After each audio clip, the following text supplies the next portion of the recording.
this way. People who never thought one day would have power, now they have power, so they want to abuse it. If you feel you're going to be late, wake up as early as 4 a.m. and leave. That should be your principle. But you don't waste people's time taking their kids to school, going to work, and you think you are whoever you think you are, and just being unruly on the street. That we should pave way for you, and driving recklessly. For what? What value do you add at the end of the day to the nation? Let's examine that. All these are useless things, Senna. It's quite annoying sometimes. Very annoying. Ghanaians, we are. I don't know, but I think that Ghanaians, we are quite timidly. Or tolerant. Too tolerant. Former Nyame should be thing of the past.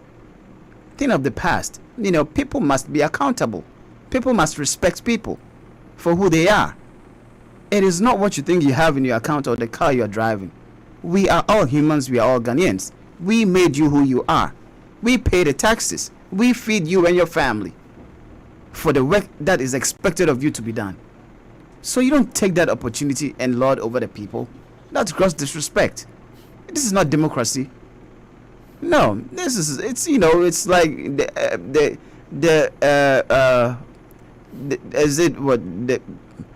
Askia Empire, if I should put it that way, back in the days, 1805 AD thereabout. In today's world, you can't do that. Respect the people for who they are. Okay? If you feel that the roads are too small, that's the essence of which you are in government. Expand the roads, make it 4, 5, so that you can use the faster lane and go. That would make sense. But don't disturb the rest of the people who are on the street, going about their business, thinking that you are the boss. Anyway, there's something you said. You said that nobody's taking responsibility for anything. No. From the president all the way to... the president said he inherited this problem. So what did he inherit? The problems in the health sector were already there. The problems in the road sector that you are complaining about were already there. There's nothing new that is happening. That he inherited Galamsey, he inherited the economy that was not so good. He inherited all that. Okay, so he knew all this before he came to power. He knew it. I'm glad he has confessed that he knew that there were challenges, and he coming to power. What is or was the purpose of him being in power?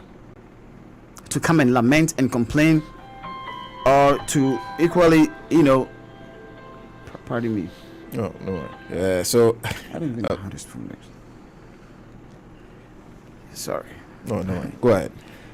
So for him to complain and lament about the issues, it's just he being, disingenuous and not being honest to the people.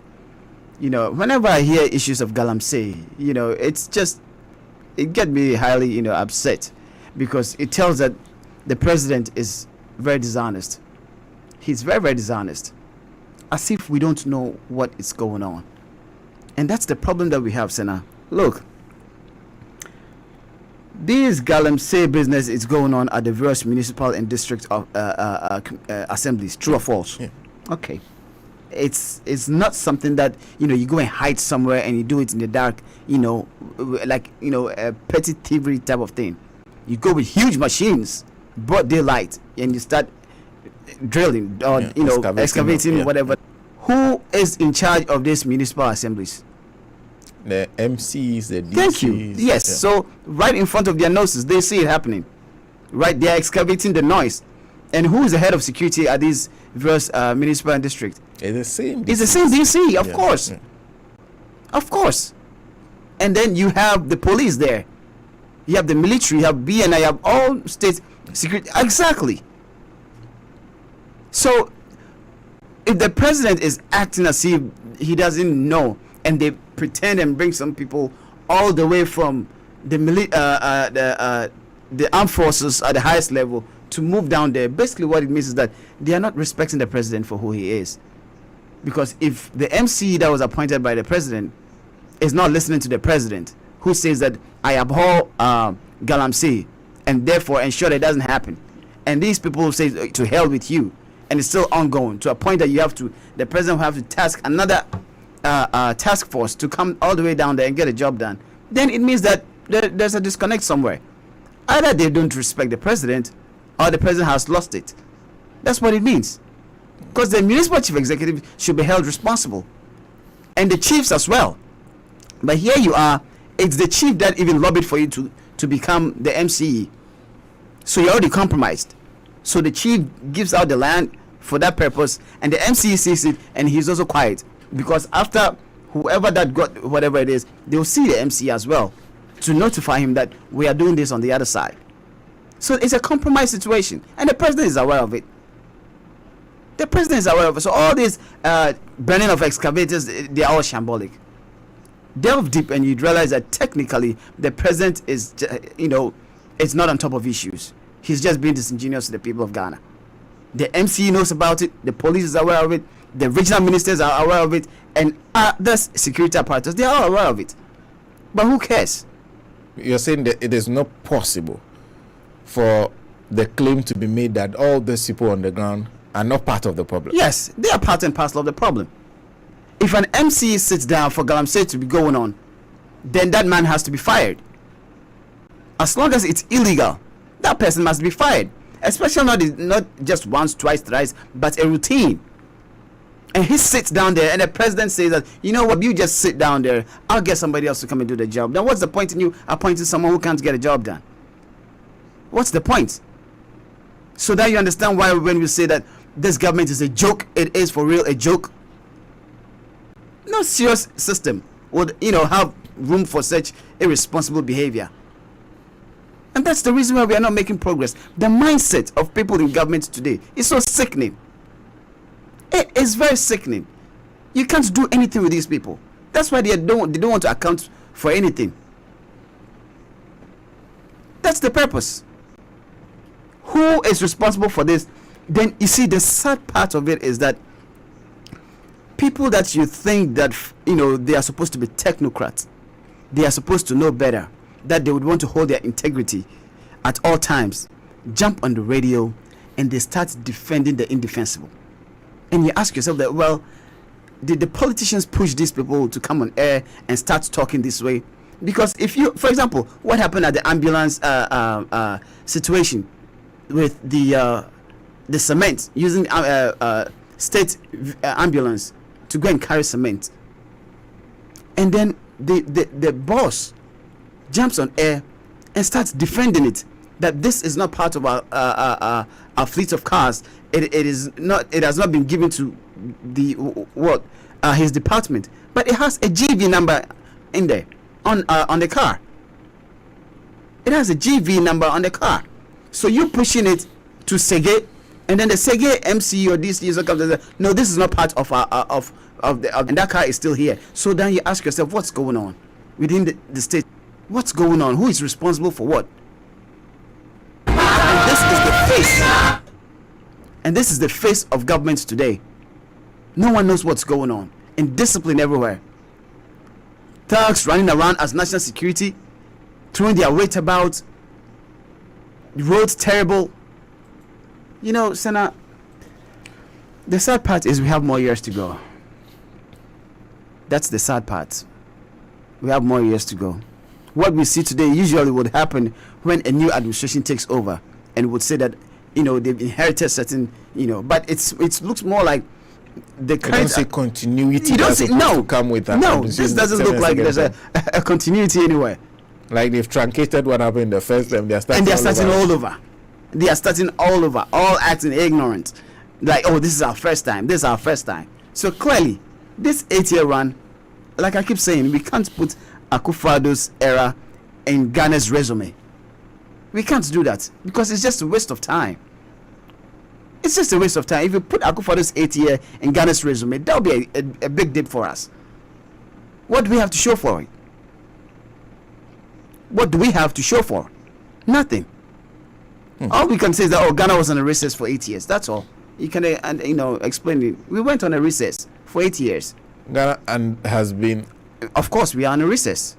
There's nothing that's going on that you can point and say this is progress. Tell me one.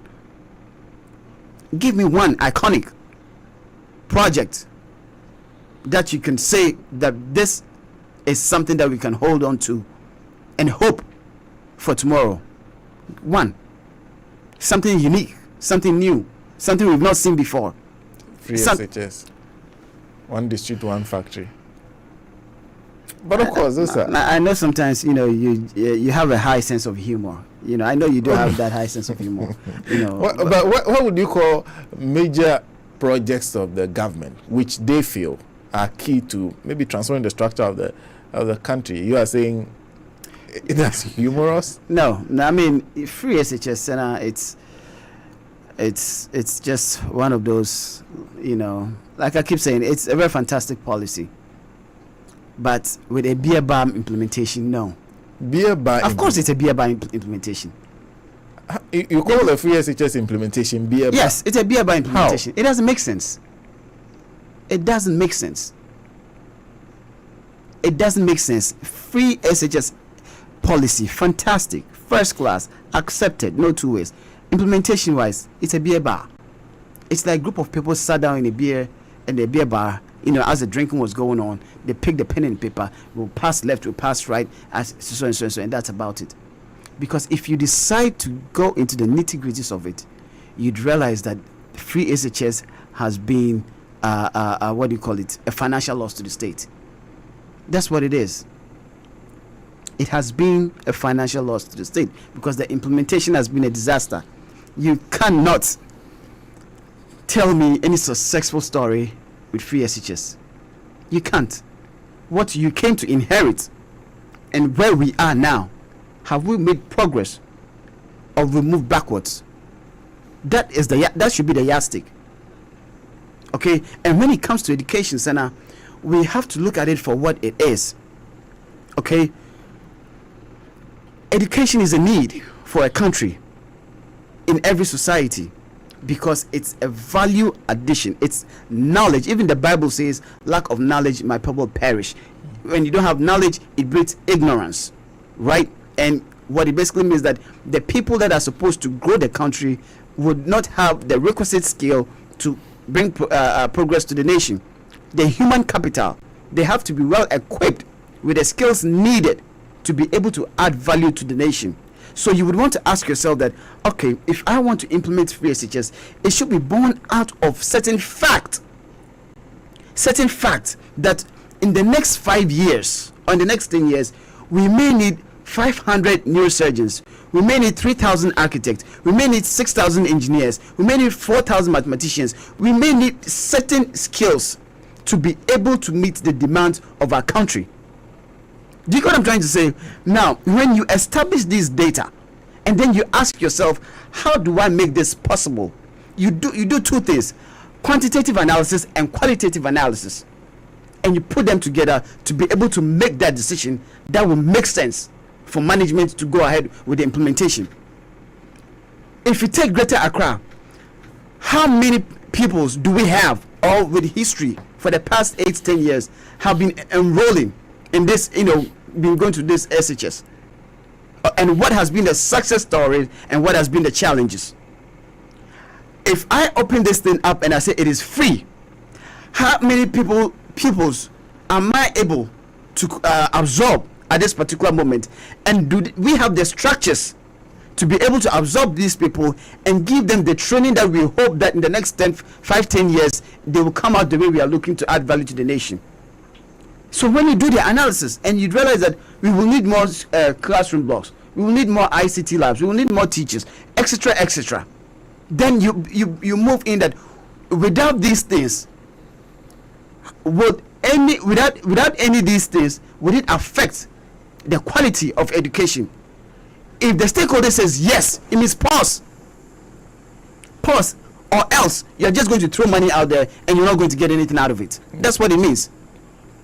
So you do all this analysis to be able to come out with that particular, program, and say that, okay, upon the analysis made, we've realized that we can absorb a certain percentage. Out of this percentage, let's even look at the demographic aspect of it. Where are these people coming from? Some may be coming from maybe East Legon. Some may be coming from Ga West, Ga East. Look at the economic situations there. Okay? And then draw a program that would ensure that people that are coming from less privileged areas will be supported. And persons that are coming from well-to-do areas, can also be engaged in a way where you can say that if I'm giving these people 80%, I'll give you 20%. And then in return, I will also meet you halfway with some of your needs that you need through taxes, etc., etc. So it becomes very, uniform, result-oriented, precise and concise in delivery. Okay? And then you can track your progress of work with free SHS. And then you evaluate as we move along.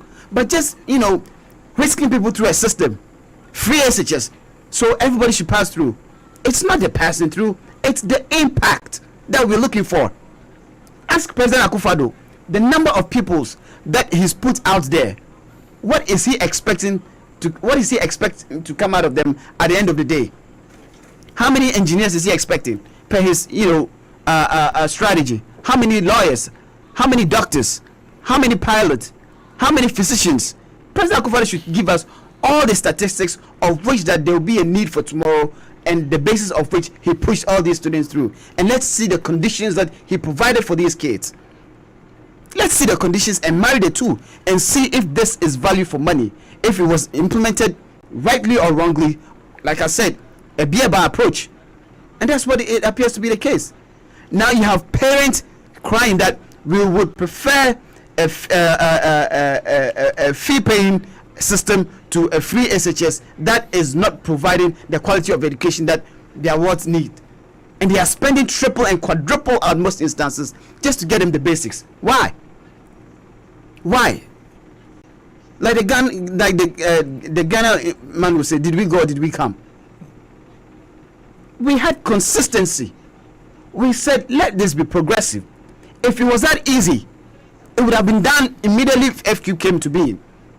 If it was that cheap, so that should even prick you for a second and ask yourself that, why is it that successive government couldn't get the job done? That even my predecessor, even in the height of it, was talking about progressively free. That should prick you. Sit down, analyze it a little bit before you go in full swing and start doing this cowboy mass passage of free SHS. And now here we are. The future engineers are sleeping on the floor. The future mathematicians, the statisticians, they are home 90 days, green card. They'll be back, yellow card. Somebody will go in, red card. They are everything disoriented. And this is what President Akufo-Addo envisaged. Since 2007, he started shouting free SHS, free SHS. Was this, or is this the outcome that he wanted things to be? Let's say it for what it is, because it is not his private money, and it is people's lives that's at stake. Parents are putting in everything for their awards. You don't come in and disrupt everything for political purposes. You don't do that. You can play with certain things, but not education. Not education. Education is life. It's a yardstick for every human being to determine progress in his or her life. So you don't come in and try this beer bar approach. You don't do that. Well, if you're just joining us, I haven't even introduced you properly. Arnold Appiah is president of the NDC Pro from North America. And he's been in Ghana for a while. So we have a series of conversations since he came. He's just joined us. So I think this will be the third one we are having. Yes. And it's always wonderful to have you in the studio. We haven't even, people say, before I start the interview, I always start with something that's not part of the interview and everything. So, let me say a good morning to the listeners of Radio Gold as well. And let me say welcome to Sam and Sai. I saw the two of you in a picture. Yes. Yesterday. So he's in Ghana. Yes, he was supposed to be here with me, but he had an urgent. He just came, so okay. The program started running like that. And Ghana is an interesting place to be now. I wanted to ask you something. The last time we came here, you had an issue with the president's plea for debt forgiveness, and I recall you took matter with the fact he said he was wearing a Gucci suit. Yes. Subsequently, we've heard that the Gucci suit was not the biggest problem. That is actually rented a jet for £15,000 an hour, fit for Arabian kings, to fly around to even go make that. I guess you have heard about it. So I've heard about it. I've seen the pictures. At a point in time, I was wondering if it was, Kanye West or Jay-Z, who rented such, A Trump apartment yes, sort of. yes, because these celebrities or trust fund kids or people with personal funds do some of these things, but even corporate institutions don't do such things. You barely find, but for a country like Ghana, the type of economy we have, what we are going through, even with COVID, you see, Senna, yes, we are in a situation where even Jesus can't help us. Even Jesus can't help us. Yes, you see, even Jesus can't help us because it doesn't make sense. It just doesn't make sense. There's something wrong here in the brain that has to be fixed. There's a mindset, the mentality has to be worked on So extensively. you agree with your fix your attitude? The fix the government is what it means. Fix the government. The mindset of government itself is the problem. The mindset of government. The mindset of needs to be government, fixed? it has to be fixed. It has to be fixed. Okay, here you are. COVID came, less than 72 hours. You had to go and borrow. Okay, you borrowed and came in, distributed whatever. The account showed that it was full of corruption. We can't trace where the money went. You provided so-called free water, electricity. Now you turn around and ask these the Ghanaian taxpayer to pay.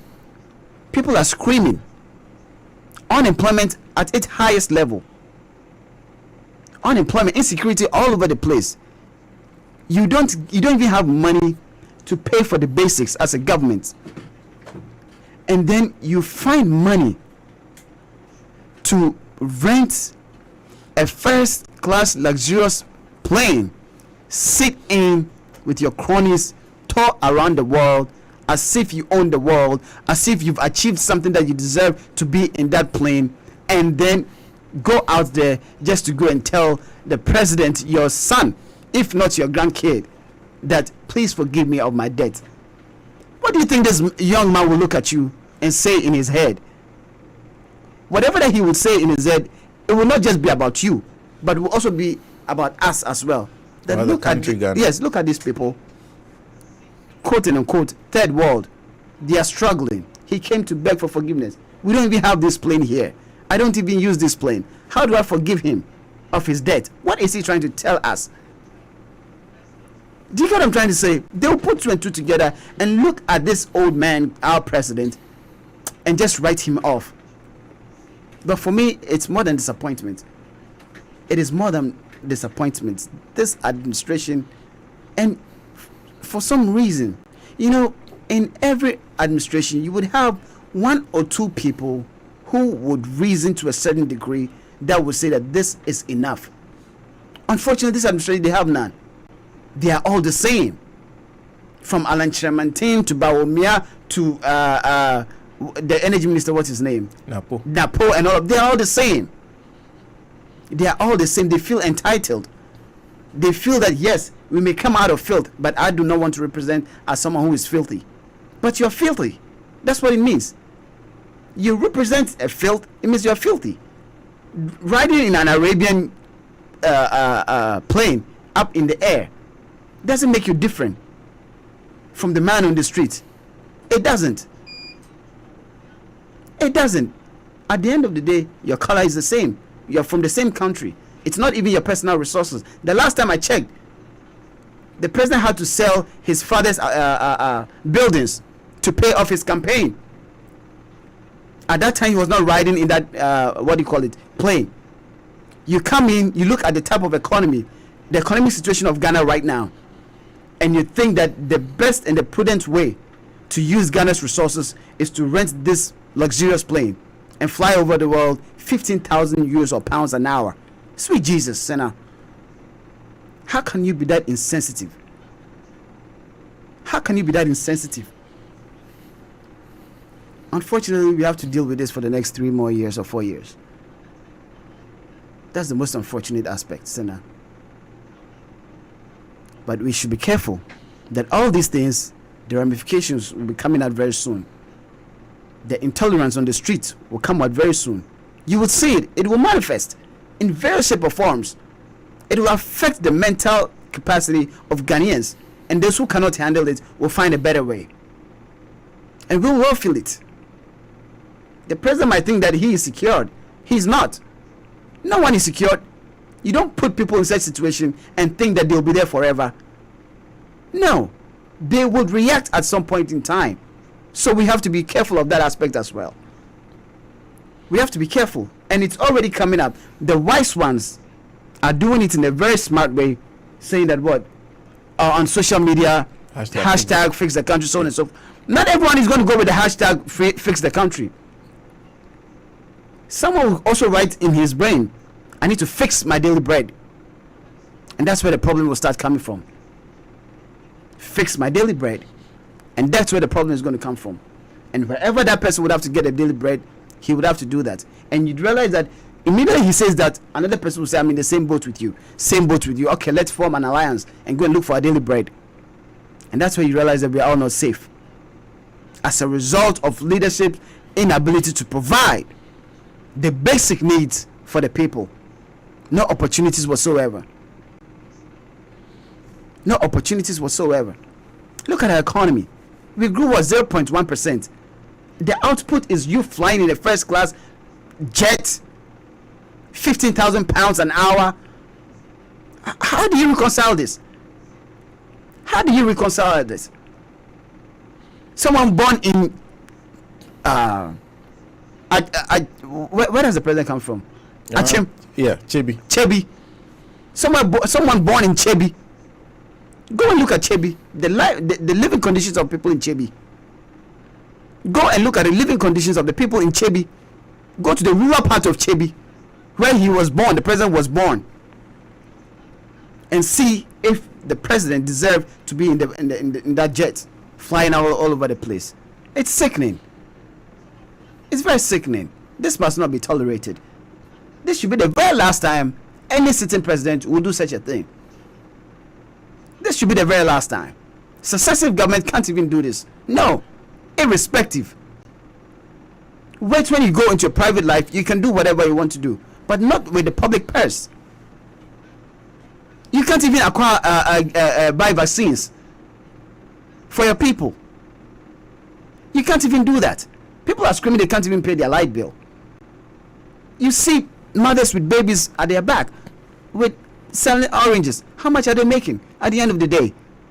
But that little one peswa from all these people you put together to get a private jet to go out there and say, I'm going to seek for forgiveness of debt. What did you do with the loan? What did you do with the loan? So far, you've acquired more loans than any other person. What do we have to show for? What do we have to show for? And the worst of it all is what he just did to us. Is to use the little that's available to board a flight, go and seek for forgiveness of debt, so that he can come and start the whole cycle again. Senna. Okay. All right. So I think I'll leave that one there, because there are a few other things, including the fact that we are being told now that the tax increments are so that they can. Those are all there. But let's then talk about. I know whilst you're in Ghana, you've been doing some work with your party. Yes, Senna. So you've been talking to them. Yes. I hope they have heard that people are saying that increasingly there's no difference between them and these people. Well, it's the works that's that people, I think they look more into as to what you did and what is currently going on. What the conditions were in the past and what the conditions are.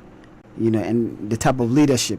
That's what separates the NDC from the NPP. So you certainly would disagree with that notion. Oh, of course. The NPP can never equate itself to the NDC.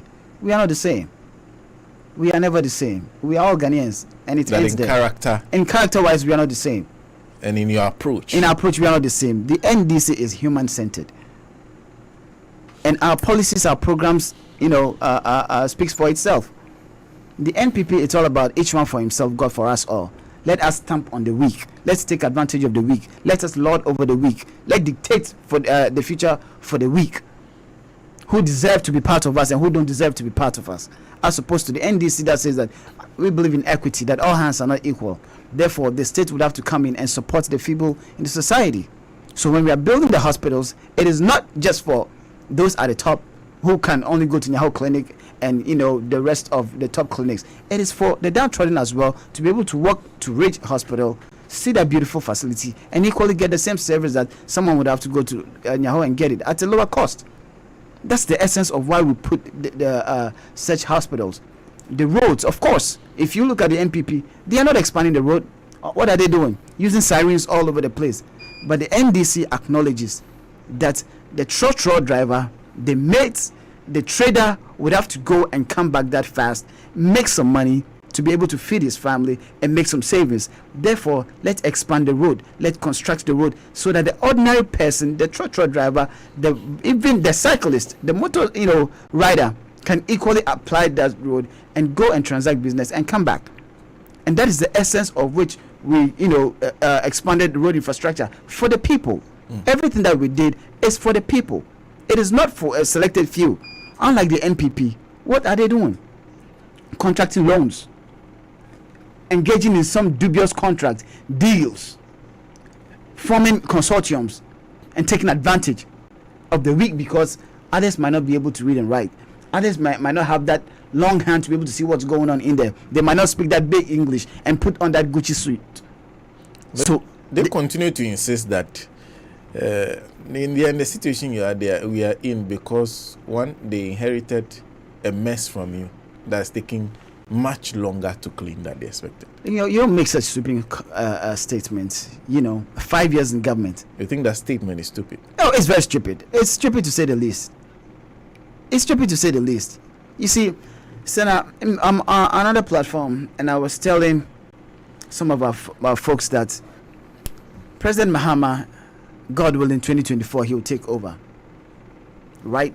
When he takes over, some of us will not be expecting that he'll be coming out with, excuses like this, particular administration is doing. He has to form the government in a position, look at the conditions now, and get the right people on standby. People who are prepared to take over. So when they immediately we take over, they start running, not to come and start explaining problems. Do you get what I'm trying to say? If we are explaining problems, we are explaining it based on the solutions we are providing, not because we are saying that give us time and like this lackadaisical, incompetent approach that the NPP is doing. No, let's form the government in a position. Let's groom and get the right skill on standby. If you are going to be responsible for agriculture, study the agriculture system right now. Come with your recommendations, pros and cons. Do a strategic, comprehensive work on standby. Because when we assume the reins of government and you are given that platform, we expect that you hit the ground running. That's how we're supposed to move. So, you think the NDC has to prepare whilst in opposition now? Yes, prepare whilst in opposition. What do we do about the problems that are currently confronting the people of Ghana? So immediately we get office, we start work. You start work. You don't come. We know the loans are still being acquired. So whoever is going to be the finance minister knows what to do. You should know. You should know inflation. You should know the interest has been acquired. You should do your research and be ready. You should be ready for all that. You should know that some state agencies are not being paid.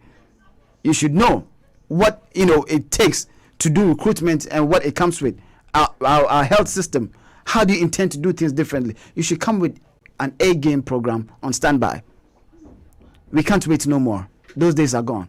If you're not smart, if you can't think on your feet, you don't deserve to be in the next government of the NDC. That's a great idea from you, but do you see that from your party leadership and the people who are at the top who are running things? Are they thinking in the same manner? Well, that will be the decision of President Mahama. The decision of that, as we speak now, former President Mahama is no longer the leader of the party. He hasn't even decided to put himself forward to be flag bearer of the National Democratic Congress. He hasn't done that yet. Okay. And the leader of the party is the national chairman of the party. Yes. And I'm asking whether you see that kind of preparedness ongoing preparation for leadership in 2024 if they do get the opportunity? Honestly, Senator, I'm a straightforward person. I haven't paid attention to that part from our leadership. I think that they are more interested in the internal running of the party system than, the external. That's why I referred it to President Mahama. Yes, he's not declared yet. However, when he declared, I strongly believe that when he yes, you I'm are not confident that he will. if it's conditional. I'm not using if. When he declares, You are confident that he would. he need to. He needs to. Yes. Someone who's lost an election twice to the same person. On Well- the trot, coming from power. Senna, I don't know. 2020 had nothing to do with President Mahama. The defeat of the NDC had nothing to do with President Mahama. No. President Mahama played his role. He did everything he could. The running mates did everything she could. That's why we made progress. I have maintained, and I still maintain, that it was self-inflicted. And that's my position. It was self-inflicted. Good. Now that you've made that point, then because the everybody, and you said it's self-inflicted. Yes, it's self-inflicted. There's still the opinion that, well, it doesn't look like you can win. It's not about winning the election, but there are people who feel that you cannot win power from the New Patriotic Party. That as to speak now, you can win an election, but they will still stay in power. Senna, we've been in government before. We've been in opposition before. Right? We've seen it all, and we've done it all. So we have no excuse whatsoever. Right? Yes, the NPP is now dangerous. They are very dangerous, and I will applaud them for that. They are dangerous in the right way, because you have to evolve. You have to evolve. When the NPP lost power in 2008, right, quickly, and here I would want to chip in the professionals forum to a certain degree. I'm straightforward. I'll say it as it is. Quickly, Akufo-Addo knew that he was coming back in 2012. His nephew, Gabriel Chidako, quickly put in a think tank called what? Dankwa Institute. It was Dankwa Institute that brought Akufo-Addo to government. Believe it or not, it was Dankwa Institute. Which organization called for biometric? It was DI. They did. Yes, they did. Ask yourself, why is it that amongst everything they chose that pattern? What kind of brains and works would have gone in at a time where the nation in general was not calling for a biometric voting infrastructure, but these people decided to call for this particular one?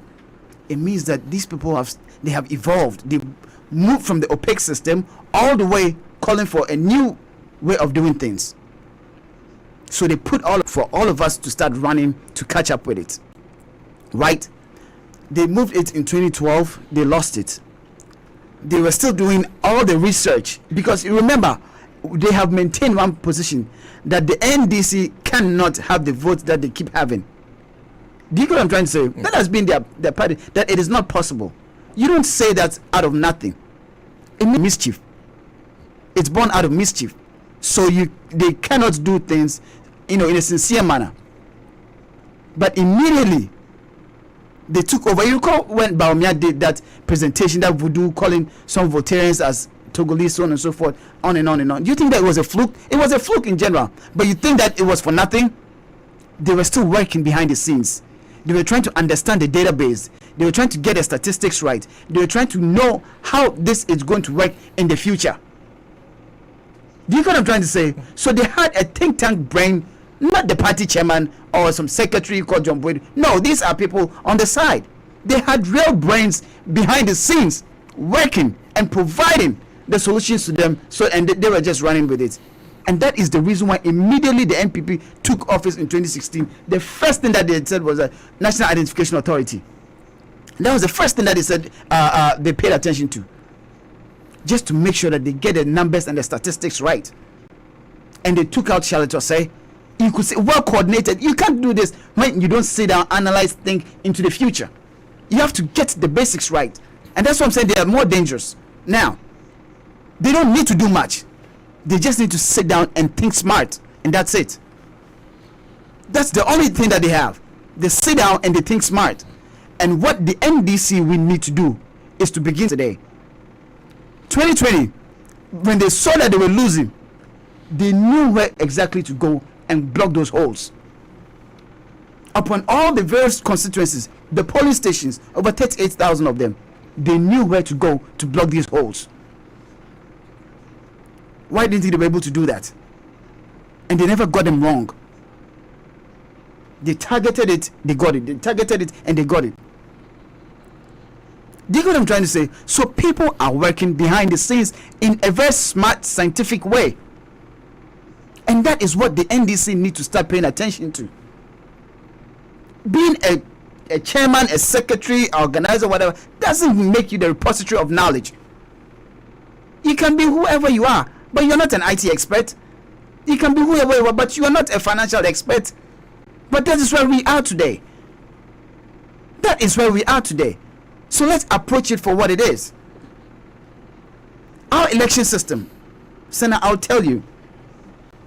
And you know me, I don't talk out of, ignorance. It's because I've done it before. We've all been part of the system all throughout, from branch, ward, constituency, regional. We've all played various roles before. And coupled with the fact that, we have other experiences elsewhere in the corporate environment, so on and so forth. When you put 2 and 2 together, you are able to get a middle ground. The NDC electioneering management system, it has to be looked at. Because the way it's going, if we maintain this approach, we may have challenges in 2024. The election management system is supposed to run 24/7. It doesn't have to be, it's an election time, let's appoint somebody to now start doing A, B, C, D. No, it doesn't have to be that way. As long as the system is running, the days are running, your electioneering system must be running as well. Every day, new development, new changes from one constituency, one region, national. The system would have to run, because at any time, let's say for whatever reason, tomorrow there's an election, you should be ready. You must be ready. In the past, yes, you can be, a bit sluggish because the people themselves, but now you're dealing with sophisticated voters. Ghanaians are now highly informed than the past. So we need to have a system that runs 24/7, irrespective whether you have a presidential candidate, you have a party chairman or secretary. The election management system will still need to run as a political party. And that is one thing that we need to look at. And managing elections, Senator, it is no joke. You need to know the various organs, the roles that they play at every moment. Okay? Look at it this way. You sweep, you gather the dust, and then you throw it somewhere. That's how it works. The organizer is out there. Candidates, everybody galvanizing for votes, on and on and on and on. Theirs is to bring in the numbers. So they are there looking for the numbers. Now, when they bring the numbers, somebody would have to manage that numbers and make sure that it becomes useful. That the numbers that we've brought, you would ensure that these numbers are protected, that these numbers would indeed come out the way it's supposed to per the work that we've done. Somebody needs to do that. There has to be a team responsible for that. Now, before you even get there, right, you would have to acknowledge these organs. All these organs must come together and know where we did well, where we may have challenges, so on and so forth. The briefing has to be done from a long-term perspective, and then the manager or those managing the system would know how to push the buttons.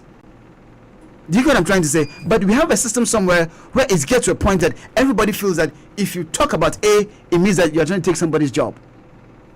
If you talk about B, it means you're talking. But it has to be a collective effort. It has to be a collective. No organ can work independently and be successful. It's a chain. There must be coordination. It has to be well coordinated. And every energy must be acknowledged and put to the right use. So if it gets to a point, the organizer must pause. The women organizer must pause and begin to listen to the manager, who the one managing the elections, because he has a different task. The organizer's job is to go out there, galvanize, get the numbers, and bring it to the table. But after you brought it to the table, there's someone with that skill to manage that numbers and make sure that it goes through the system and come out the way it's supposed to be. Do you get what I'm trying to say? And that is the work of the manager. So when you bring in the numbers and the manager begins to say that, okay, put this here, push that here, let's do it this way, it is because he is experienced to ensure that every vote that you said you've galvanized will come to its rightful place. But you'd realize that it gets to that point, and sometimes we have apprehensions. So we have internal issues that we have to deal with. I usually, don't, discuss some of these things outside, but we've gotten to a point where we need to begin to take the bandage off and address things for the way they are. Let me instead of me asking you the question, this is I will just call him Kwesi from the UK. He's also one of the your executives in the NDC executives there, and he's a series of questions. Is the NDC thinking smart now? Is the branch executives in Ghana up to the task? Is the national executives at the party office up to the task for power? Well, Senna, as long as we are a political party, that's what we represent. We are supposed to be ready for power. I'm not privy. You have no choice. We have you no have choice. To be. Yes, we need to. It's not we need to. That's the only option we have. There's only one option: to be in power in 2024. We have no other option. Unfortunately, I'm not in the helm of affairs, so I can't speak to that. But I strongly believe that we should be ready. We should be ready to be able to act smart and act in a smart way. Our calendar must change. Our mode of selection must change. For example, Senna, I have maintained, and it's as a result of some of the human resource challenges that we have faced or we do, that if you want to be, for example, if you want to be a national organizer, right, the requirement should not be a card-bearing member, a past executive, or whatever the requirement is. That should be the basic. Beyond that, you need to meet a technical committee with the proposal, convince this technical to ensure that we turn the fortunes around. For example, if we have 6 million votes, right, an organizer, what's your dream? What's the strategy in ensuring that we at least get like 8 million or 9 million votes in the next election? Convince us before you go out there to campaign. If you can't sail through us with compelling strategy that we know that's workable, and it's something that people can buy into and we can get the right result for us to invest in, you shouldn't pass. It doesn't matter who you are. And that's one problem that we have. Immediately you want pass the minimum requirement, you go out there, and then based on popularity, for whatever reason, whatever strategy one would adopt, depending on the human resource available, you win. Now when you win, everybody must be quiet now and listen to you. You need to test you think there's a need to put the system in place that tests the capacity of the person to deliver the job. Test everyone. What we face today, because at the end of the day, people are going to put in thousands of dollars, cities, tens, a lot of resources will be going in, and it will be on your table because you are the organizer, or you are the secretary, or you are the chairman, to be able to ensure that all these resources, all these sweats from our people don't go to waste. So the person that is going to receive all these goodies and manage them, that person needs to be tested before he gets out there, to campaign. If he doesn't meet it, he shouldn't. But for a lot of people, democracy is supposed to be open for people it's still democratic, Senna. You have put yourself out there that you want to do this job. We have a deficit. We are in opposition. What's your game plan for us in the future? What's the game plan for us in the future? It shouldn't be that I'm popular. Everybody knows me. Yeah, and therefore you need to get a pass. No. So the vetting process should include a process. Technical team, yes. The capacity. Come with your proposal, a strategy, verifiable, that we can put it together and say this is a good deal. That if this person becomes, if we allow this person to go and campaign and he wins to be an organizer or a secretary, When the resources come and we put it in his or her hands, we'll get value for money. Then we are good to go. Mind you, as I sit here, I don't have the information that the chairman have. Do you get what I'm trying to say? Yeah. So yes. So if someone comes and convinces me, I'll see it differently. But the chairman sits at the top there and sees things at a higher scale. Yeah. So he sees more and he knows what would work based on information that he has. We the Sankwas, of course, we barely have all the information.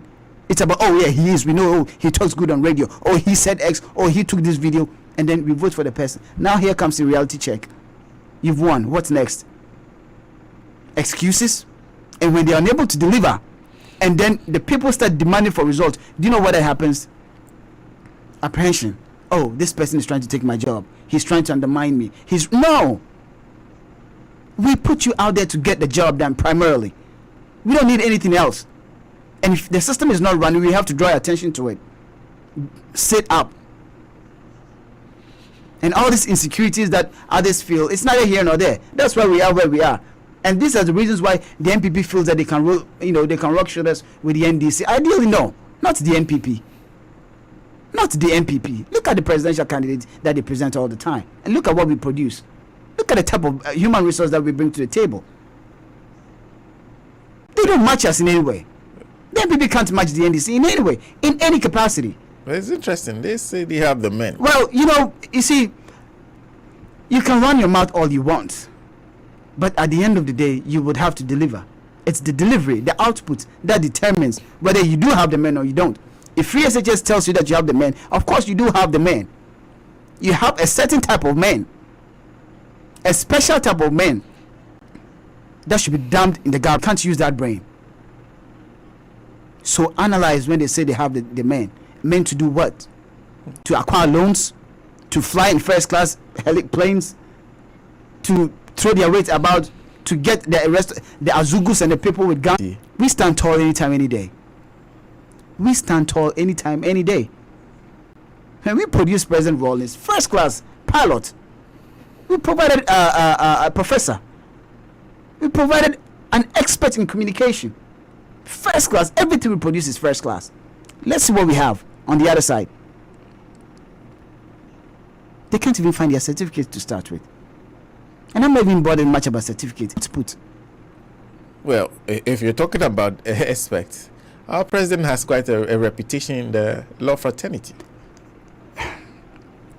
You see, Senna, we can interrogate that. We can interrogate that. Like I said, it's the output.